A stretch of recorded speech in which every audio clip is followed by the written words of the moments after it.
নমস্কার বন্ধুরা, ঝুমাস কিচেনে তোমাদের সবাইকে স্বাগত। আশা করি বন্ধুরা তোমরা প্রত্যেকেই ভালো আছো এবং সুস্থ আছো। আজকে আমি তোমাদের সাথে রেসিপি শেয়ার করব চকোলাভা কেক। এই চকোলাভা কেকটা আমি দেখো অ্যালুমিনিয়ামের বাটিতে করেছি, আর কত সুন্দর হয়েছে। তোমরা চাইলে ফয়েল বাটিগুলোর মধ্যেও করতে পারো। এবার দেখো আমার কি কি উপকরণ লাগছে সেটাই তোমাদের সাথে শেয়ার করব। এক বাটি ময়দা নিয়েছি, চকলেট কম্পাউন্ড, আর দুধ 1 cup, baking powder, baking soda, আর আছে চিনির গুঁড়ো। এবার চিনির গুঁড়োটা সবার প্রথমে চেলে নেব। চিনির দানা থাকে, একটু চেলে নিলে বেশি ভালো হবে। এবার আমি চিনিটা কিন্তু কম দিয়ে করছি, যেহেতু চকলেট থাকবে সেই জন্য অনেকটাই মিষ্টি হয়ে যায়। আর তোমরা যদি চাও মিষ্টি বেশি পছন্দ করো তাহলে আর একটু চিনি বাড়িয়ে দিতে পারো। এবার দেখো, এবার ময়দাটা নিয়ে নিলাম। এবার নেব বেকিং পাউডার 1/2 চামচ নেব, বেকিং সোডাও 1/2 চামচ নেব, যেহেতু ময়দার পরিমাণটা কম আছে। আর যদি ময়দাটা বেশি নাও তাহলে কিন্তু 1 চামচ করে দিতে হবে।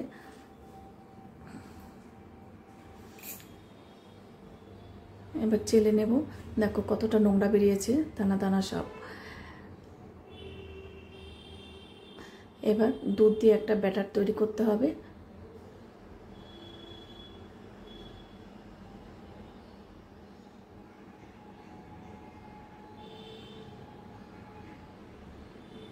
অল্প অল্প দুধ দিয়ে ব্যাটারটাকে করছি, একবারে কিন্তু ঠেলে দেওয়া যাবে না, তাহলে একদম পাতলা হয়ে যেতে পারে। এই জন্য অল্প অল্প দিয়ে ব্যাটারটাকে একদম পারফেক্ট করে নিতে হবে। এবার হুইস্কের সাহায্যে আমি এটা ভালো করে একদম ফেটিয়ে নেব। আর এখানে অল্প চকলেট গলানো ছিল, সেটা দিলাম।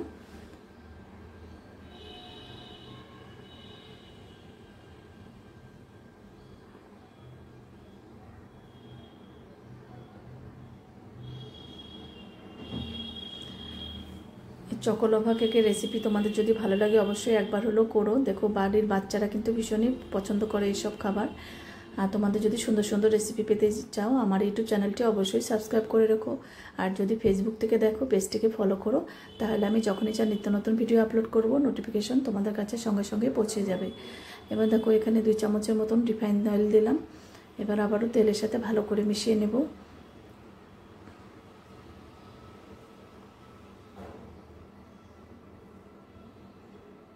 এবার দেখো এই অ্যালুমিনিয়ামের বাটিতে আমি একটু তেল ব্রাশ করে নিয়েছিলাম, আর বাটার পেপার কিন্তু ভেতরে দেওয়া আছে।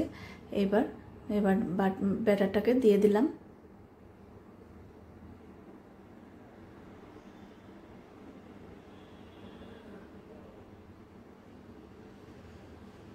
এবার চকলেট কম্পাউন্ডটা একটু কেটে নিতে হবে।